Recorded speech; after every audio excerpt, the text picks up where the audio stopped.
What's on the table for the Trump-Xi meeting? Markets are rallying ahead of the meeting between U.S. President Donald Trump and Chinese Communist Party leader Xi Jinping, in which the two are expected to strike a deal that will increase trade and at least pause a rare earth restriction that was expected to disrupt global supply chains. Trade officials on both sides, who met last week for the fifth round of in-person talks in Malaysia, announced on October 26 that they had reached a framework for a trade agreement. Chinese negotiators said the U.S. position had been tough. U.S. Treasury Secretary Scott Bessent outlined a list that suggested the Chinese side had agreed to everything Trump had raised.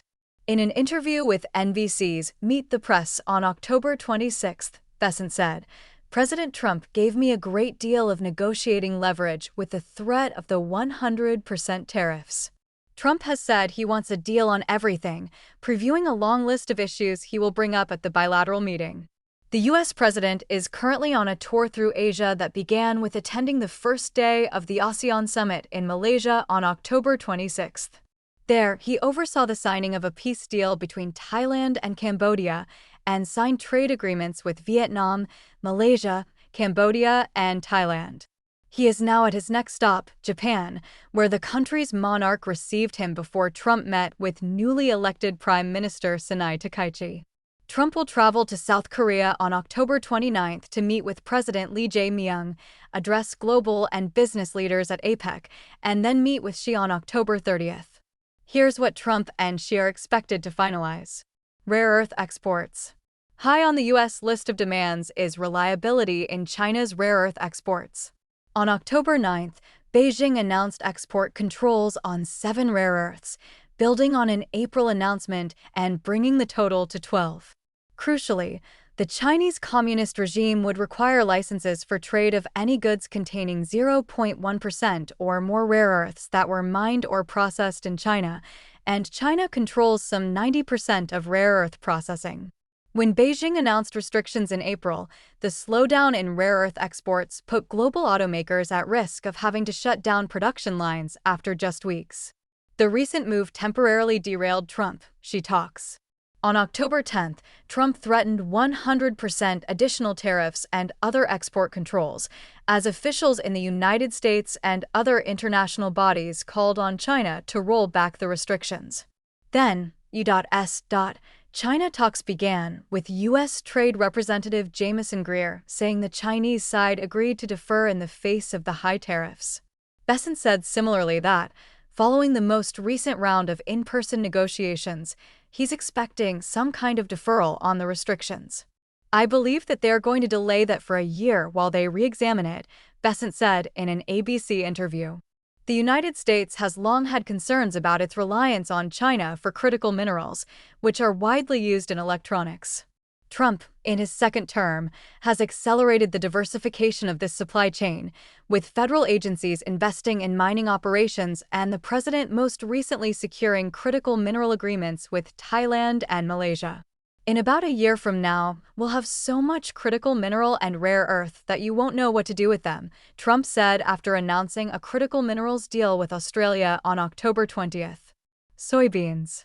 In the current trade war, China pulled a move it used in 2018 by boycotting U.S. soybeans amid a record harvest. Trump has said soybeans would be a major topic of discussion as Beijing's boycott has been an economically hostile act. China is the largest buyer of U.S. soybeans, accounting for about 60%, according to the American Soybean Association, which released a report in August on the issue and called on Trump for support. This means no other market can fill the gap left by China, which turned to Brazil and Argentina to meet its soybean needs this year, used mainly for livestock feed. Trump has said he will bail out American soybean farmers in the short term with tariff revenue and expects Beijing not to try to use U.S. farmers as leverage. Trump previously said he hoped China would quadruple its U.S. soybean purchases. During Bessent's Monday ABC interview, he said that domestic soybean farmers will feel very good about what's going on, both for this season and the coming seasons, for several years under terms agreed to in the framework deal. Fentanyl. In February, Trump imposed tariffs on China over its failure to fulfill its role in curbing the fentanyl crisis. In an executive order, he stated that Beijing subsidizes chemical companies that produce fentanyl precursors, supports the drug trafficking network through money laundering schemes and other means, and could have shut down these operations if it wished. Of the 55% tariffs on China currently in effect, 20% are due to its role in the fentanyl crisis. Trump recently said that China is smuggling fentanyl to the United States through Venezuela. The U.S. warship USS Gravely is taking part in joint exercises through October 30th at the islands of Trinidad and Tobago, off the coast of Venezuela. Trump has said that he expects Beijing to do something about fentanyl if it wants to reduce the 20% tariff. FBI Director Kash Patel told lawmakers in testimony earlier this year that he has called Chinese counter-narcotics officials to schedule additional chemicals, which would ban the manufacture and sale of additional fentanyl precursor chemicals. 3 chemicals were added to a list in August, with restrictions going into effect on September 1st. Russian energy. Washington has called on Beijing multiple times to exert pressure on Moscow to end the war in Ukraine and has raised the possibility of curbing purchases of Russian energy to do so. We put very big sanctions on Russia. They're very biting, they're very strong, but I'd like to see China help us out, Trump said aboard Air Force One on October 24th. One of the things we'll talk about is the Russia-Ukraine. They're killing 7,000 people a week. Soldiers, mostly soldiers, and we'll certainly be talking about that. He'd like to see that end, too. The United States has sanctioned Russian oil companies to cut off financing of the war as it tries to get the parties to come to a ceasefire agreement. China is a major buyer of Russian oil, and Beijing has so far refused to condemn the war or make any commitments to end its arms or financial support for Russia's war efforts. No change on Taiwan issue. Reports that Beijing wanted Washington to defer to the Chinese regime on the issue of Taiwan earlier this month prompted U.S. officials to reiterate the United States' unchanged position. The United States has a One China policy that recognizes Beijing as the governing body of China and Taiwan as a separate entity with which it does not have a formal defense pact. The 1979 Taiwan Relations Act and subsequent 6 assurances allow for weapons sales to Taiwan with no input from China and no position regarding Taiwan's sovereignty. Beijing has adopted the term One China principle, but uses it to refer to the idea that Taiwan should be under the CCP's territory and rule. It often pressures other nations to adopt its definition of the policy over the United States policy. Trump said before leaving for his Asia tour that he would be discussing Taiwan with Xi. Aboard Air Force One, he echoed previous comments in saying that he did not think the Chinese regime would attack Taiwan in 2027, as Xi has instructed the Chinese military to prepare for. I hope they won't, but we'll have to see. Maybe they will, maybe they won't, Trump said. It would be very dangerous for them to do. Trump added that he believes China wants to have 10 great years, and they can, or they can have some bad years, and they don't want that. Jimmy Lai. As Trump departed for Asia, he also said he would bring up the release of Hong Kong democracy activist Jimmy Lai with Xi. It's on my list, I'm gonna ask, Trump told reporters on October 24th. It's been a long time, and it'll be on my list. Lai, a former media mogul and founder of the now-defunct newspaper Apple Daily, has been imprisoned since 2020. He was charged and detained under Hong Kong's revised national security law, which gave the CCP broad bases for charging dissenters. Tariffs and trade deficit.